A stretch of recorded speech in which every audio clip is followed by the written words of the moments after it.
Então tá, pessoal, eu vou começar então falando um pouco, né, por que a necessidade, né, do estudo de viabilidade. Então, se vocês têm assistido palestras, enfim, de procuradores, né, do Estado, que está ocorrendo muitas, cursos, né, online, eles vão bater muito na tecla de que não era feito, né, e por isso que a nova lei de licitações vem batendo tanto na parte de planejamento. Na verdade, nós que somos funcionários do Estado, né, trabalhamos com obras, né, tanto na parte de edificações quanto na parte de estradas, esses estudos eles já eram feitos, né, eram um pouco diferentes do que a lei agora está exigindo, né, tem mais elementos, né, a lei agora traz no seu texto, né? Mas isso já era feito anteriormente e nós chamávamos de estudo de viabilidade. Então, nesse estudo de viabilidade, nós dávamos muita ênfase à parte de terreno, né? A documentação legal, né, desse terreno, a questões topográficas, a questões geotécnicas, né? A, a toda essa parte que nos é mais de interesse na arquitetura e na engenharia. Agora, né, com a nova lei, tem alguns outros aspectos que nós voltamos a analisar. Por que voltamos? Havia alguns outros modelos, né, anteriores que eram realizados na extinta Paraná Edificações, que consideravam as questões de socioambientais, sociopolíticas, né, que agora coloquei ali para vocês na planilha, né, na planilha, desculpa, na apostila, que vem da exigência da nova lei. Mas o decreto, né, 10.086, que regulamenta a nova lei no estado do Paraná, ele, na verdade, ele é um apanhado de vários documentos que eu já trazia aqui para vocês na apostila, né, que, além da 8666, a instrução normativa do Tribunal de Contas, né, e o MPOG, né, as diretrizes ali do MPOG foram muito utilizadas, e também um decreto 5454, que ele teve por um curto período foi utilizado, né, no Estado, e foi revogado, mas muito do texto, né, da 10.086 foi retirado desse decreto, né, então, de uma forma geral, assim, o ETP, hoje, ele é um estudo de viabilidade mais robusto, né, com mais elementos e mais questões do órgão demandante, né, enfim, da secretaria, né, ou órgão que está solicitando para a CECID, né, ou né, para que seja um município, né, que esteja abrindo ali de uma secretaria para outra, né, uma solicitação de atendimento, ele vai trazer mais a descrição pormenorizada de por que é necessário esse empreendimento. Não só o que é o empreendimento visado, né, a construção de uma creche, a construção de uma delegacia, a construção de uma unidade de saúde, mas o que esse empreendimento vai trazer ali de melhorias, né, para a região, o que eles vai ser atendido, qual é o impacto, né, dessa construção, desse empreendimento no entorno dela, né, naquele município ou naquele bairro, enfim, se é uma escola, a intenção é o quê? Melhorar né, os índices de rendimento escolar, né, porque tem uma demanda muito grande, né, de alunos naquela região e o deslocamento, né, até a unidade mais próxima, né, é muito oneroso, mais oneroso ao município, né, ou ao estado, do que fazer ali, né, fazer um novo colégio, uma nova escola, e num longo prazo, né, isso vai ser mais barato, né, financeiramente mais barato e mais viável para o Estado. Então, o ETP vem mais nessa linha, de trazer mesmo, não deixa de ser um estudo de viabilidade, mas ele tem um enfoque diferenciado do que anteriormente nós fazíamos.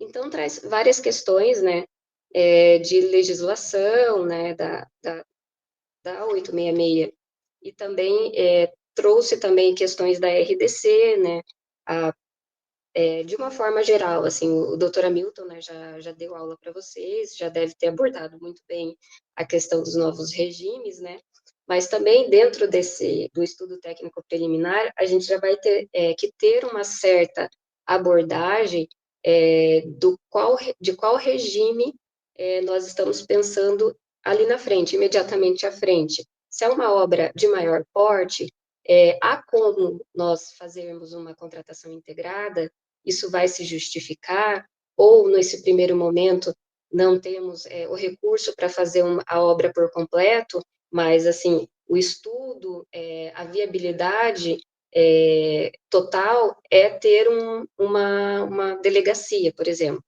Mas, nesse primeiro momento, vamos ter recurso apenas para contratação de projeto, né? Mas, no descritivo ali do ETP, não é só a finalidade da contratação do projeto, é a finalidade, o benefício total do que esse empreendimento vai trazer. Mas o órgão demandante pode fazer, pegar esse ETP e depois destrinchar em etapas, de acordo, né, com o recurso e qual é o interesse, né, da administração naquele momento. Então, alguém tem alguma questão, alguma pergunta sobre isso? Tá tudo bem? Professora, no caso... Oi, tudo bom? No caso, assim, da licitação, igual você falou, dividir o ETP em etapas. Uhum. Eu vou fazer a licitação eu posso fazer, então, a licitação do projeto e usar o mesmo ETP, então, para fazer a licitação da execução da obra? Não, porque assim, quando você tem um ETP, né? Sim. Tem um ETP ali, por exemplo, você tem a finalidade que é a execução dessa obra, né? Só que aí... Isso, aí você vai usar esse ETP para fazer essa contratação do projeto. Uhum. Beleza, você vai contratar o projeto, vai ter um edital de licitação, vai ter a licitação da contratação do projeto, vai ter a fiscalização do projeto. Quando os elementos técnicos de projeto estiverem todos prontos, né, aí você vai partir para a segunda fase, que é a licitação da obra. Você pode sim pegar esse ETP, mas daí depende do tempo do delay, né? Se houve É um prazo de um um ano? prazo, né? Um prazo muito grande, por exemplo, você terminou agora o projeto, e eu estou dizendo isso porque acontece. Você terminou o Então. projeto agora, né? E levou ali 2 anos, né? 2 anos para conseguir o recurso, enfim, Sim. e tal, licenças que seja para fazer a execução de obra, pode ser que você tenha que atualizar esse ETP inicial, mas ele não é perdido, né? Essas informações nunca são perdidas. Pode ser que, porque todo nosso material técnico, né, passa pelos setores de licitação, mas passa também pela Procuradoria-Geral do Estado. Então, pode ser que eles façam algum tipo de questionamento, né, de atualização, e temos que atualizar algumas informações, por exemplo, o registro de imóveis, né, ou o próprio projeto, se tiver vencido algum projeto na prefeitura, né, aprovação de prefeitura, enfim, coisas nesse sentido. Entendi. Obrigada. Nada. Então, alguém tem mais alguma questão? Posso continuar? Então, pessoal, assim, mais dessa parte do ETP, que é uma novidade, né? Nós estamos aprendendo todos, né? Não só os órgãos demandantes, mas a Secretaria das Cidades também, né? Está aprendendo, porque cada ETP é muito particular, né? Então, tem ETPs de reforma, de reparos, que são um pouco mais simplificados, né? Do que o ETP de uma nova construção, né? Então, cada caso é um caso, e de fato é um estudo, né? Não é simplesmente um copia e cola, né? É um estudo que a gente tem que se debruçar e olhar as particularidades, né? Principalmente questão de legislação ambiental, assim. Recentemente nós temos tido muitas questões relacionadas às obras, né? Com o licenciamento ambiental, né? Que realmente pode embargar e acabar com tudo, e há um tempo atrás, né, por erros, né, nossos mesmo como profissionais, a gente talvez não olhasse com tanto carinho para essa parte, mas mais recentemente, né, temos nos ajustado com isso.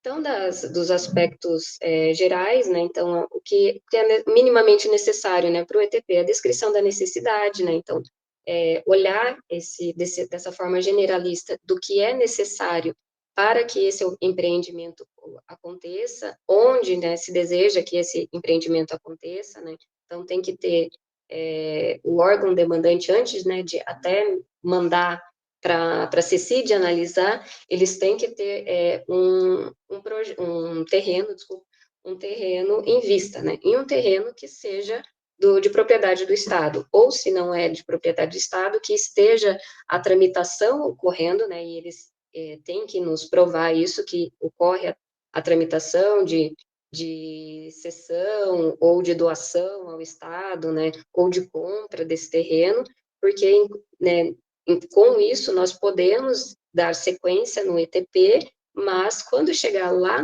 na parte da licitação, vai ser cobrado que essa documentação esteja em dia. Nós não podemos licitar algo para um terreno que não esteja em propriedade do Estado. Isso é uma exigência da nossa Procuradoria. Então, as estimativas, né, das quantidades para contratação. Então, aí entra o programa de necessidades, né?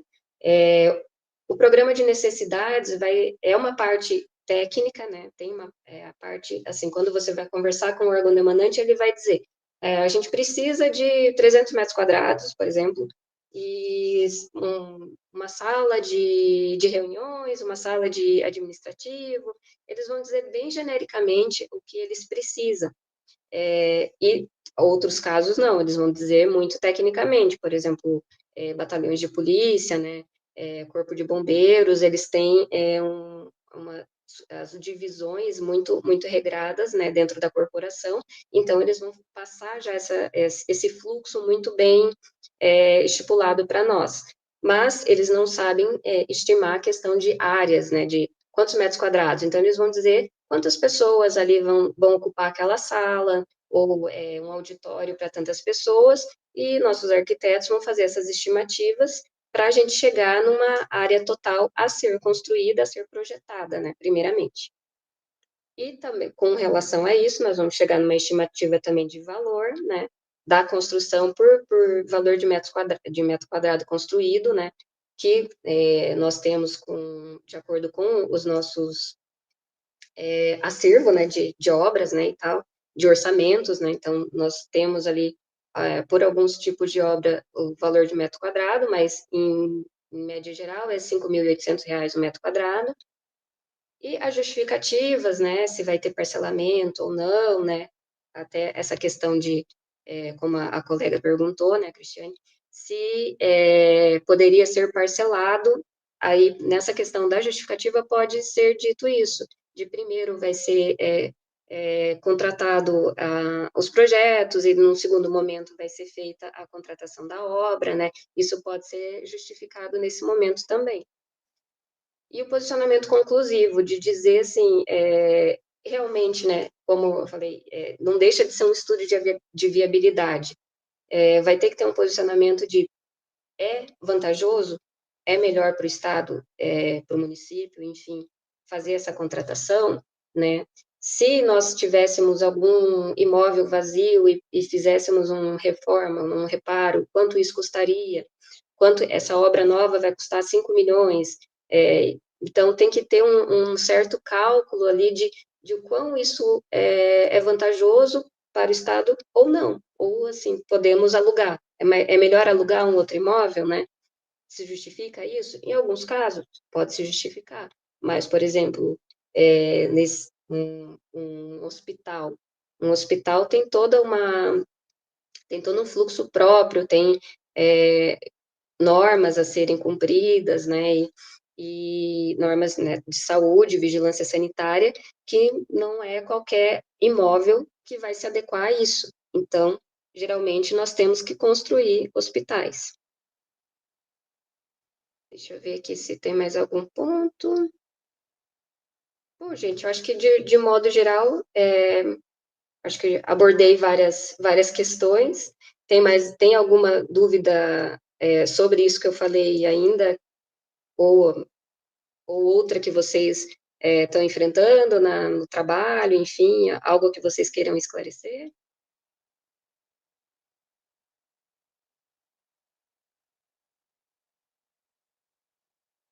Não? Então, eu vou continuar aqui na questão do termo de referência. Então, feito toda essa parte, né, do estudo técnico preliminar, aprovado, né, pelo órgão demandante e também pelo apoio técnico da Secretaria das Cidades, né, porque pelo o decreto estadual, quem dá o apoio nas questões de edificações é a Secretaria das Cidades, e nas questões de rodovias e estradas é o Departamento de Estradas de Rodagem, né, o DR. Então, é feito esse trabalho em conjunto, né, vão ser analisados os dois entes, e tem o responsável pelo órgão demandante e o responsável pela CECIT, né. Então, de uma forma mais prática, né, trazendo para a realidade hoje, né, do que tem ocorrido, né. Esse ano, né, tem algumas diferenças, né, não só pela lei de licitações, mas anteriormente, os órgãos demandantes, as secretarias, elas faziam um termo de cooperação com a secretaria, com a PRED, né, até o dezembro do ano passado. E hoje chama TED, Termo de Execução Descentralizada. Quando o órgão ele firma esse termo de execução descentralizada com a CECID, ele tem que informar quais são os empreendimentos que ele tem intenção em realizar nos próximos 1 ano, 2 anos, ele vai estipular o tempo, né? Mas em até 5 anos. Então, por exemplo, a CESP, que é um dos nossos maiores órgãos demandante, né? Eles fazem uma relação bem grande de as obras que são de reparo, as obras que são de reforma, as obras novas, né? E já com uma estimativa prévia, se eles já têm o projeto e o orçamento, eles já colocam o valor do orçamento dos elementos técnicos que eles já têm. Se não, uma estimativa para firmar com a CECID, e a partir da aprovação desse termo de execução centralizada, nós começamos a tratar esse protocolo que está aprovado.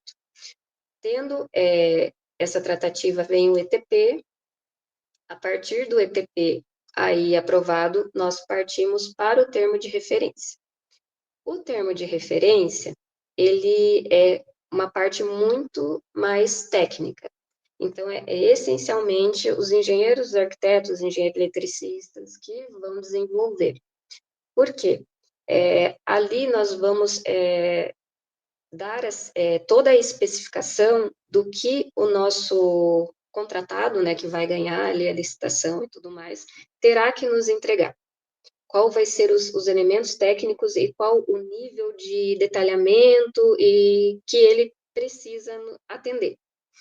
Então, geralmente, nós pegamos e definimos ali, né, por disciplinas, né, arquitetura, estruturas e elétrica e tudo mais, e fazemos as definições em etapas. As entregas geralmente não, elas são em etapas. Como agora nós estamos num outro modelo, né, vamos dizer assim, nós estamos aderindo muito mais à contratação integrada, nós já estamos fornecendo muitos elementos ali na contratação de projeto básico executivo, né, e obra. Nós temos que fornecer o anteprojeto, minimamente um projeto de arquitetura e um bom detalhamento ali do que de estruturas, engenharia elétrica, enfim, porque também esses outros projetos eles complementares, né, eles vão são totalmente ligados ao de arquitetura, então pode ter algumas diferenças ali, né, da proposta do nosso contratado com o projeto de arquitetura que vai influenciar totalmente nos complementares. Então, caso seja, né, uma contratação integrada, então nós vamos fornecer o anteprojeto, memorial descritivo, o orçamento preliminar ali, né, como nós chegamos no valor máximo, né, daí temos que ter toda uma descrição bem feita, né? Não é um orçamento estimativo ali, mas não é um chute, ele tem que ter um embasamento técnico. E todas as questões também de terreno, né? Então, também precisamos entregar sondagem e plano altimétrico para que as empresas façam as propostas, né? E ganhe a execução, o projeto executivo, né? E a execução. Quando é esse tipo de contratação, primeiramente, nós temos ali no cronograma, geralmente são, dependendo lógico, também do vulto do empreendimento, né? São 6 meses, pelo menos, para a aprovação do projeto básico executivo, né?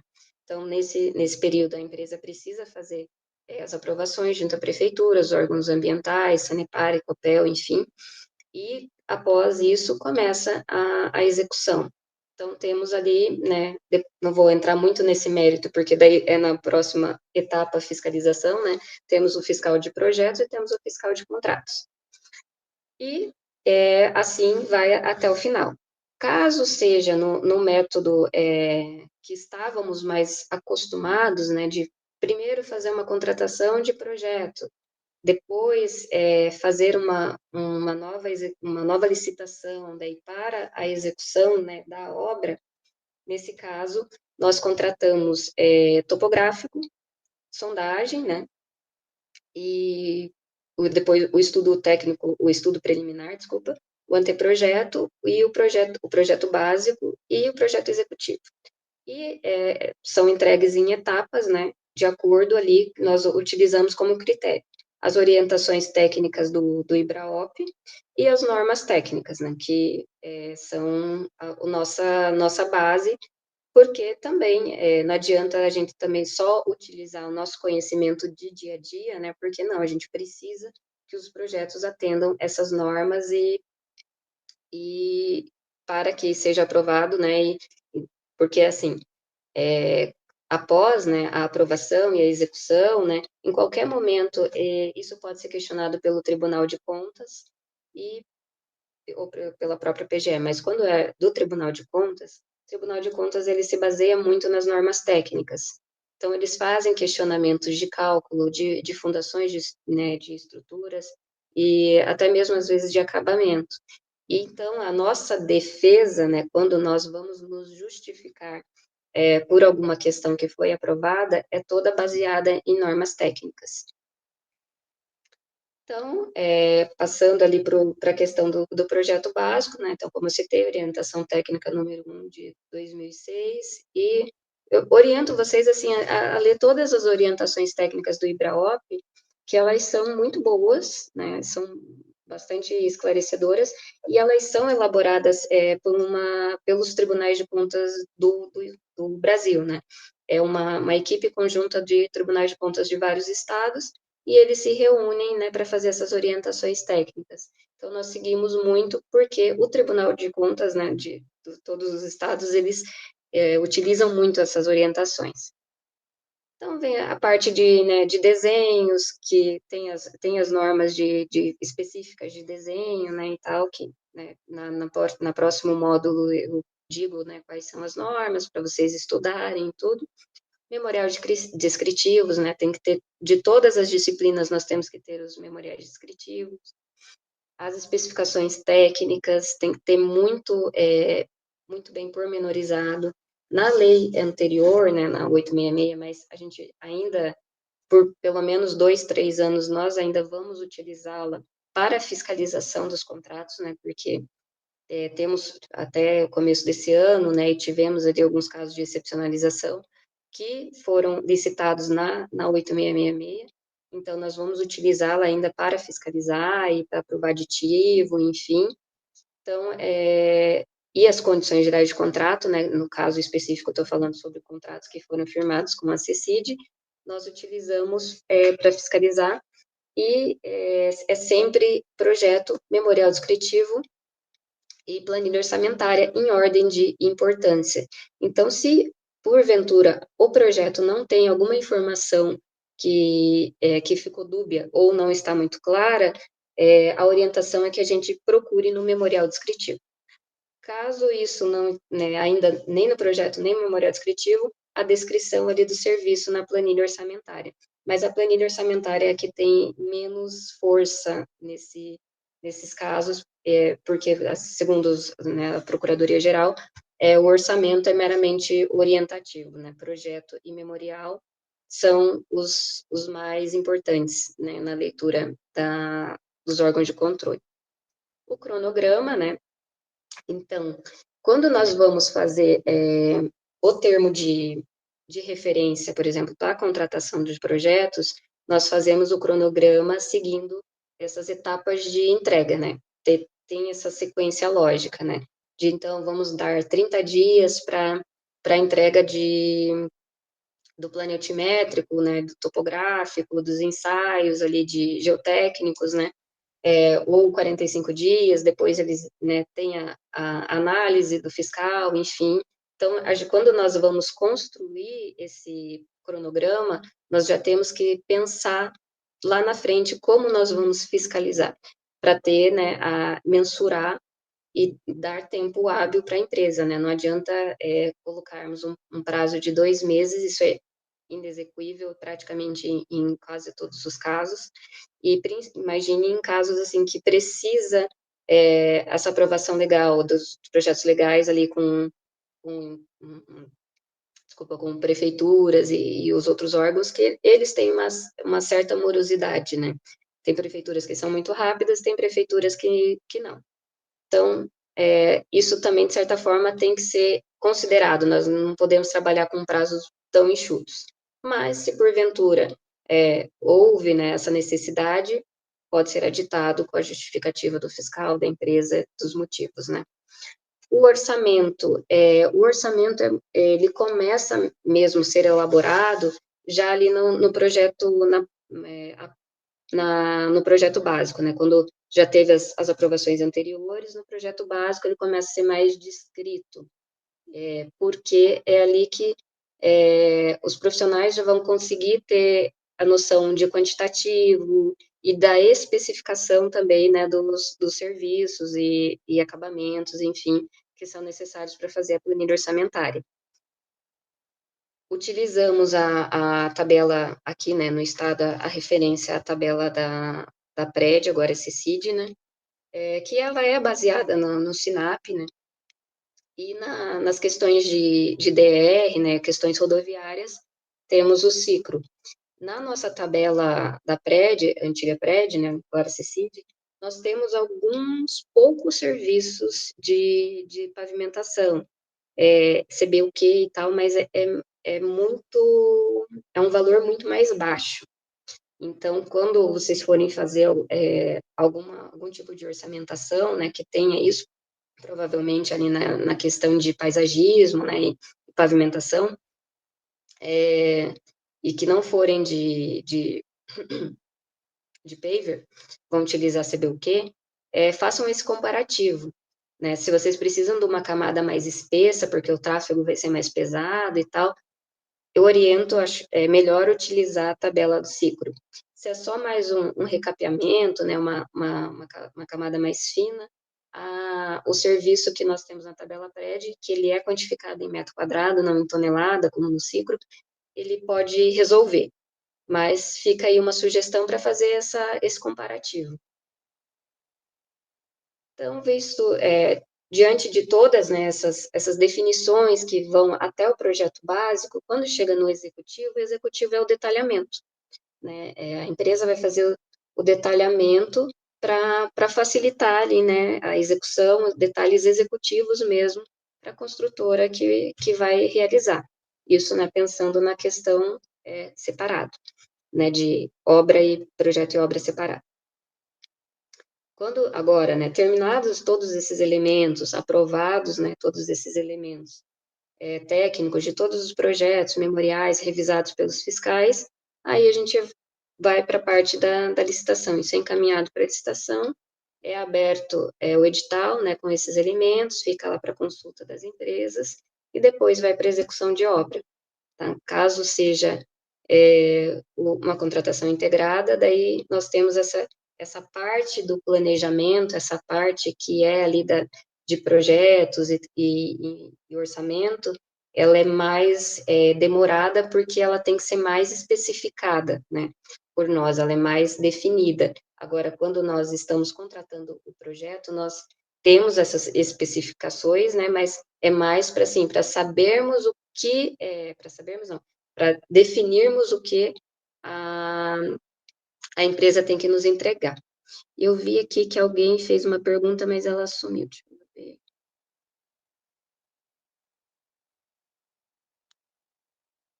Eu não estou conseguindo acessar. Quem fez a pergunta, por favor, pode falar?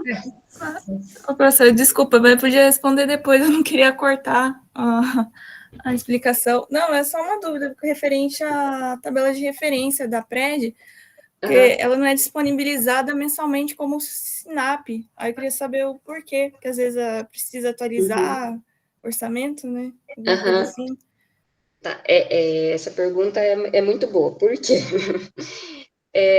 Nós estamos, geralmente, assim, ela é atualizada anualmente. Quando tivemos aí a questão da pandemia, né, ficamos ali um período maior sem atualização, mas isso foi compensado, digamos assim, porque esses contratos, né, foram reequilibrados, enfim, numa outra metodologia.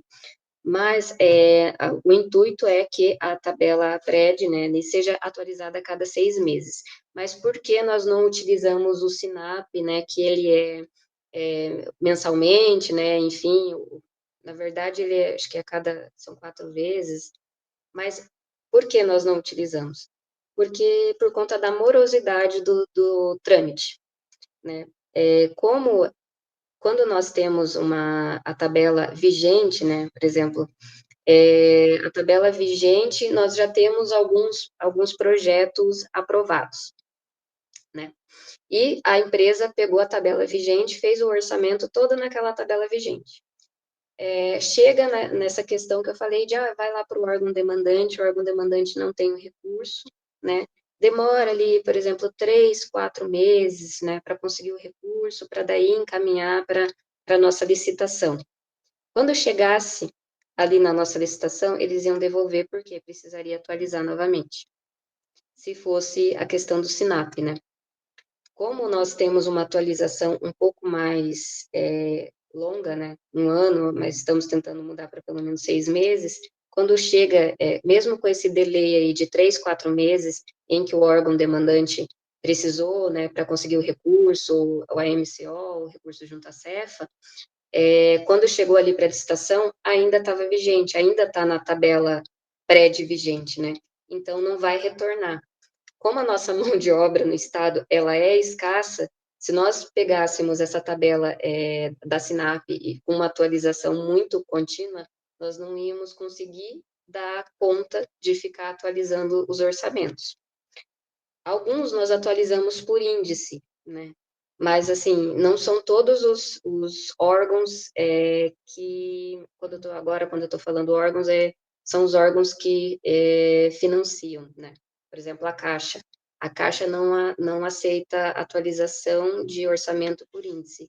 Nós temos que atualizar item a item de acordo com a tabela vigente, né? Não é o caso do BID, por exemplo, o BID, o Banco Interamericano de Desenvolvimento, eles aceitam atualização por índice, né? Mas essa questão de por que não aderimos à tabela SINAP é mais por conta ainda, infelizmente, da morosidade, né? Nós não íamos conseguir dar conta de atualizar tanto. Respondida? Ou ficou claro?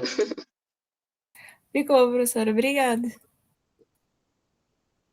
Então, deixa eu ver se tem... Eu acho que, pessoal, acho que eu já abordei aqui todos os tópicos que eu estava olhando pela planilha, então fico aberto aí a perguntas mesmo que vocês queiram fazer.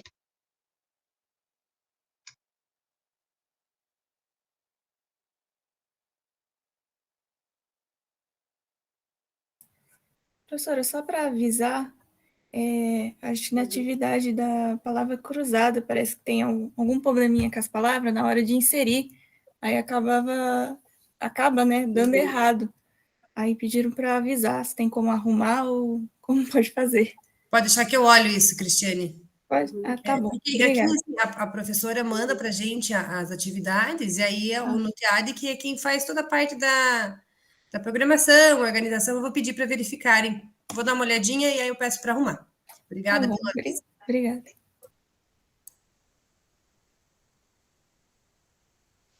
Ah, palavrinha. É que tem palavrinha cruzada também tem nas duas, né? Mas eu vou fazer. O Tomé comentou que é na disciplina 2, é que as duas, Cintia, estão em andamento concomitante, né? Tanto VTR quanto fiscalização de projetos começaram no dia 24 de agosto e vão até dia 22 de outubro. Mas eu vou verificar. Não, beleza, professora. Veja se tiver algum problema mesmo que eu preciso corrigir, daí o pessoal entra em contato comigo que eu faço a adequação. Deve ser na programação, Cíntia. Não deve ser alguma coisa na programação. Mas eu sei que a professora Andressa já tinha feito essa solicitação. Eu vou olhar de novo.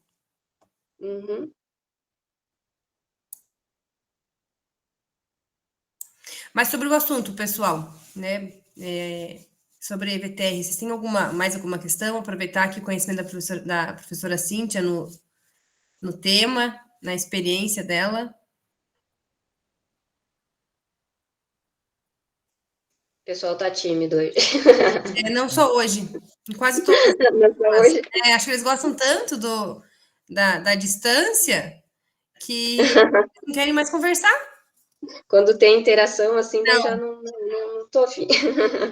Tá mais ou menos assim. Mas que bom também, pessoal. Por um lado, eu fico contente, que eu acho que consegui esclarecer, então, a maior parte das dúvidas, né? E de fato, assim, esse nicho de trabalho, né, de ETP, estudo de viabilidade, termo de referência, é muito mão na massa, assim mesmo. Quando vocês começam a fazer, vocês vão começar a sentir as dificuldades, né? E acho que a Cristiane aqui levantou a mão. Eu tenho uma dúvida, Cíntia. Oi, Cris, tudo bem? Como é que você está? Bem, você? Bem também.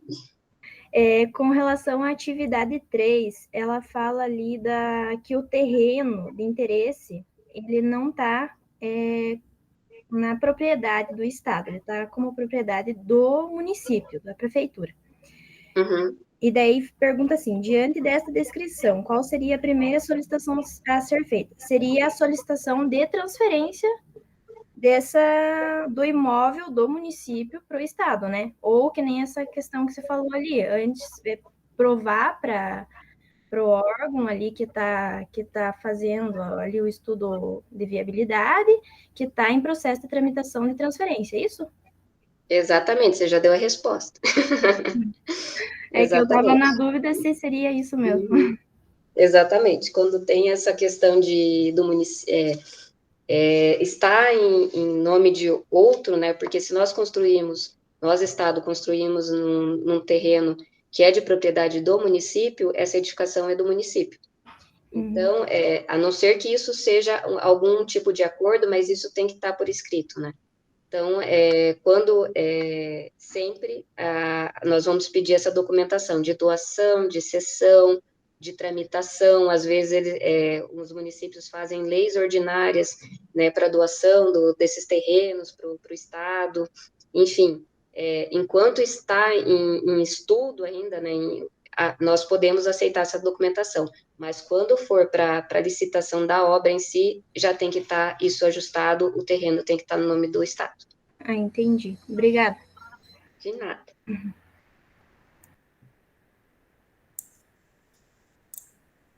O Tomé levantou a mão, Tomé. Oi, em relação ao termo de referência e o estudo técnico preliminar, pode fazer os dois ao mesmo tempo ou tem que ser primeiro o estudo técnico preliminar e depois o termo de referência? Primeiro o estudo técnico preliminar, depois Assim, o termo não de pode, referência. tem que esperar e aí só depois que estiver pronto que vai fazer o outro, né? Isso, porque assim, as informações que estão no estudo técnico preliminar é que vão definir o que você vai colocar no termo de referência. Tá, então beleza. assim. Imaginei que fosse isso. Obrigado, viu? Porque, de nada.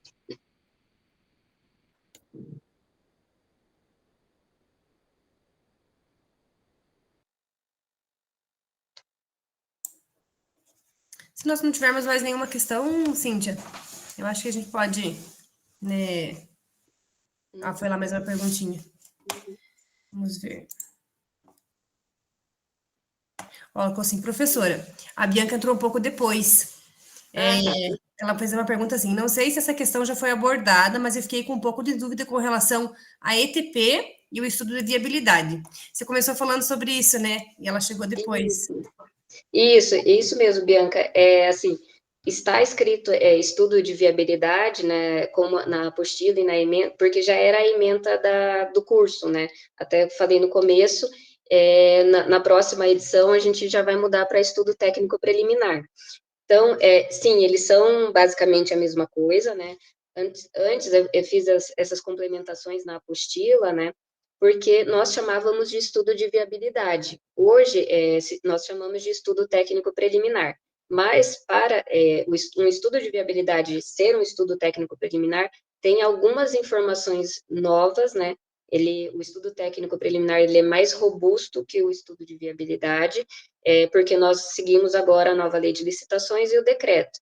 Então, tem algumas questões a mais, mas, assim, basicamente, né, são similares, não são a mesma coisa, mas são similares.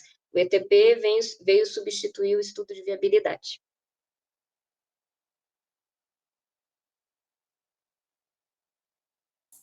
Então, Bianca, você pode também... Bianca, qualquer coisa... Amanhã a gente sobe no AVA a gravação. A Cintia fez uma explicação mais longa, então vocês podem reassistir também, né? Isso, pode reassistir. Isso. E podem mandar por e-mail também dúvidas, se ficarem com alguma questão ainda, né, que depois vocês assistindo ou lendo, né, as atividades, alguma coisa ficar mais não muito claro, né, me mandem por e-mail. Mas também não posso falar muito, senão eu estou respondendo demais as questões aqui. Verdade. Mais alguma questão?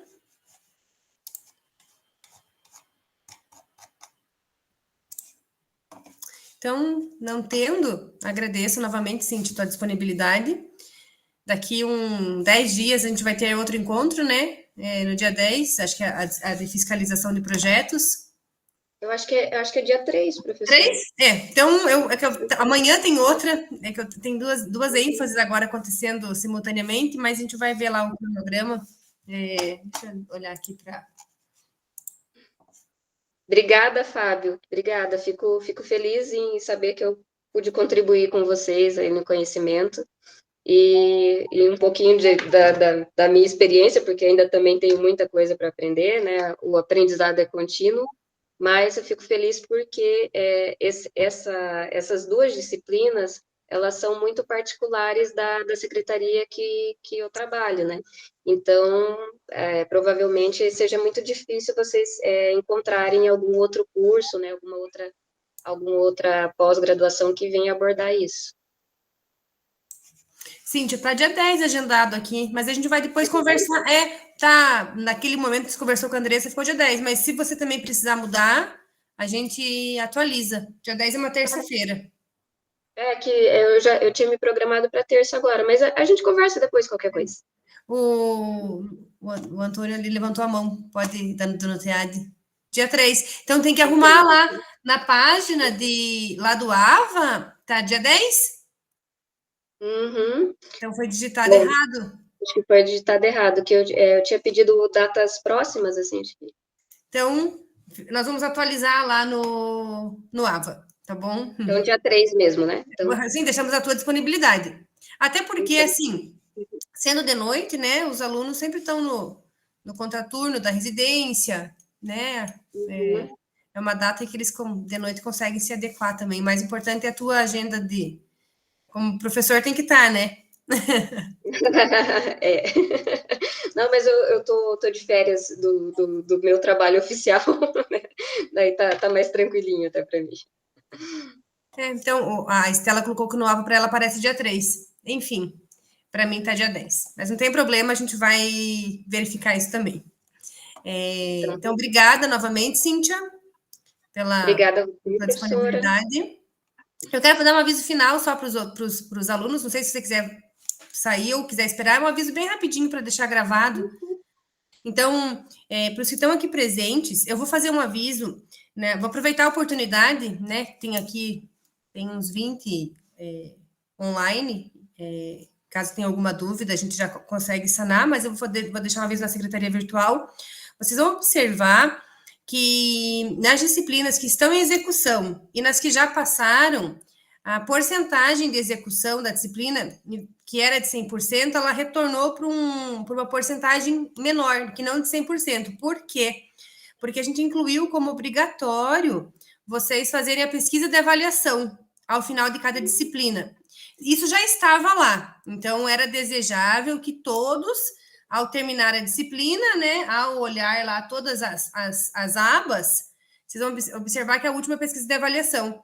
A gente, como coordenação, é importante a gente ter esse retorno, né, dos alunos, e até no relatório final do curso, a gente precisa ter essas pesquisas, esses retornos dos alunos para uma questão administrativa, enfim, nós também, eu como coordenadora, conversar com os professores, pensando nas novas edições, adequações, melhorias, enfim, a gente está em constante aprendizado e constante melhoria, né, em qualquer trabalho.